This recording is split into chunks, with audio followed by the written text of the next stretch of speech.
the News Channel 5 network, this is MorningLine with Nick Barris.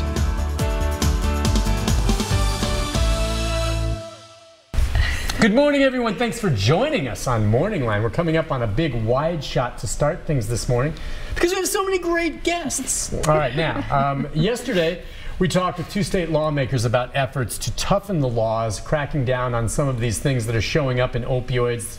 Of course, that's a huge situation here in the state of Tennessee, nationwide, frankly, the epidemic of opioid overdoses, addiction, and the like. Now, yesterday was addressing some of the legal aspects of it and dealing with, prosecution and going after people with tougher penalties. Today, our guests are with us to talk about the help that is out there for folks dealing with opioid addiction, the organization The Next Door. I'll let them explain that name for you, but we've got three great guests to talk about combating addiction, and you're going to be invited to join in the conversation. You see the number on the screen, 737-7587. If you want to call in questions, if you're dealing with something like this yourself or you have someone that is, good time to join us in the conversation. Ashley Rakestraw is with us. She's the clinical services manager for this organization. Yes. Hello, Ashley. Hello. Thank you for coming on. Next to you is Carrie Frazier. She is director of spiritual wellness and alumni services. And Nita Chester is director of nursing. Hi. Good morning. The Next Door, we were just talking, it's located down on Charlotte, not far from Red Cross, I guess, across the street. Mm-hmm. All right, who wants to hit this? Nita, you want to give me an idea? The title, The Next Door, and how long has it been around, The Next Door? So The Next Door started out about 12 years ago. Okay. It was strictly for women who were coming out of incarceration and trying to start that next phase of their life. Mm-hmm. Hence, kind of the next door over. And it's just kind of evolved. And now we have detox, residential services, as well as we continue with the reentry clients who come directly from incarceration. So they're not all just incarcerated. No, these are, I guess I can understand how some may come from jail to you, but how do you get your other patients? We have a Hope line that they call, and start out with the admissions department, and they get information and go from there. Are you busy? Always. Yes. Mm-hmm. Really? Have you seen how big a spike and a change? I mean, it's been a big news story for years now, frankly, and it just seems like it's getting worse, especially with this fentanyl that's showing up in a lot of these, opioids. People don't realize what they're getting, but I mean, how much busier is it over the past? I mean, what kind of spike in the number of faces you've seen coming through the door? I think we've stayed busy. It's the trends are what we end up seeing of what people are using when they come in the door. So certainly heroin and opiates have increased over the past several years as being a primary drug that we see that the women have been using. But what other drugs then? I'm just curious. I just had the thinking that it was primarily opioids, but I mean, we're talking Xanax, Valium. Oh, okay. Alcohol. Oh, okay. So absolutely, you'll yes. deal with, of course, yes. Oh, yes. Oh, yes. Meth. Meth. Really? Oh, yes, sir. Yeah.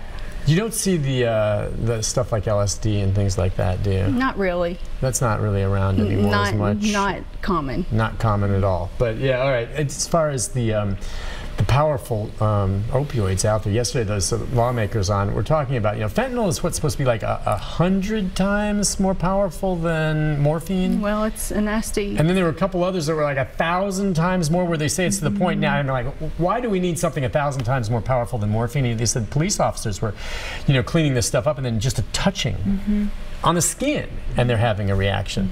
I mean, some of these incredibly powerful drugs, and that's why people are dying. Have you had clients die? Yes. They've come through? We have. Okay, not necessarily after they've gone through some form of treatment and they get back out and they relapse? Yes, yes, yes. Not actually at the facility. Okay, that's what I figured. They're there in a setting. But so what is the percentage of folks that will go through a treatment program and then relapse? I heard it's pretty high. It's I think that they say it takes like sometimes 3 times to go through, really? To really sink in and get the basics, because it's a complete life change. I mean, they have so much to learn and change in their lives. It's hard. So when you think about they're giving up the drugs, but then they're also asking them to give up many of the friends that they've known, sometimes their family that they've known. Sure. Even sometimes they're asking them not to return. to the home, which they've established, because there may be drugs in their home. So we're working to find them a new place to live. When you ask them to give up so many things, we had a client that once said, "You've only left me my name." But that's enough. That's enough today, and we can start over. Otherwise, they go back to the same environment, and the temptations are there, which you hear time. What's the average length of stay for someone maybe in a situation dealing with an opioid addiction? How long?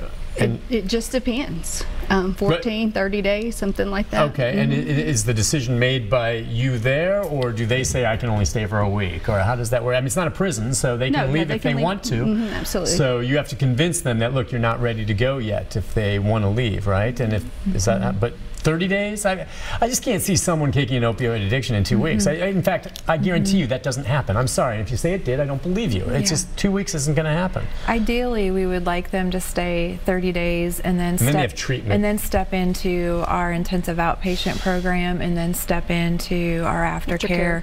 So we have that continued service. Right. But a lot of that is depends on what their insurance will cover, and then what they're able to cover outside of their insurance. So for some people, they can get 2 weeks, but then we try to drop them down into our IOP program, or intensive outpatient, and then still continue on with aftercare, so they can stay connected and plugged in as long as they want. We'll find ways for them to stay engaged with our program. I guess it's a lifelong thing for them eventually when they get to it. So I guess that's an important thing to address on this, is just, the costs are involved. Everything takes money. I assume that now is the Next Door a nonprofit, or it is? Yes. All right, so do you get donations and such to help assist with the treatment programs? How does that work? There are donations, absolutely. Lots of fundraisers. We have block grants that are able to assist those who don't have insurance. Yeah, that's what I was going to ask. I mean, not everyone. Some of them, may have a means to pay, but others don't. I don't know if it's a sliding scale. How does it work? I mean, if someone comes in that they don't have much resource, what do you do? Yeah, we would look in to see if they qualify for our block grant. If that's not an option, see if a sliding scale fee is an option. We accept all forms of TennCare. We also accept commercial insurance payments. So just about anybody who calls in, we would work to see what would work for them to get them into the program. Okay. We don't want to lose anybody who calls in, and if we're not able to get them into our program, we're going to ensure that they get a place where they can turn for help. Is it predominantly women that you deal with? We are women, all exclusively women. Exclusively women. And in some cases, then again, when you're dealing with them, they may have children, right?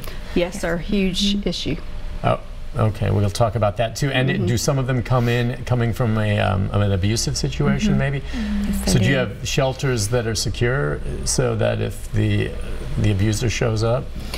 Well, it's an anonymous program, so if there's no release to talk to they don't even get through the door. I gotcha. Okay, that's the way it should be. All right. Well, listen, so much to cover. I'm just bouncing around here. We've got some phone calls that we'll take your calls as well. We'll take a break and we'll talk more, and then just maybe you guys can go into more detail just about the steps that you have to take to help these people and what they're actually experiencing when they come there. And I assume you have an alumni, right?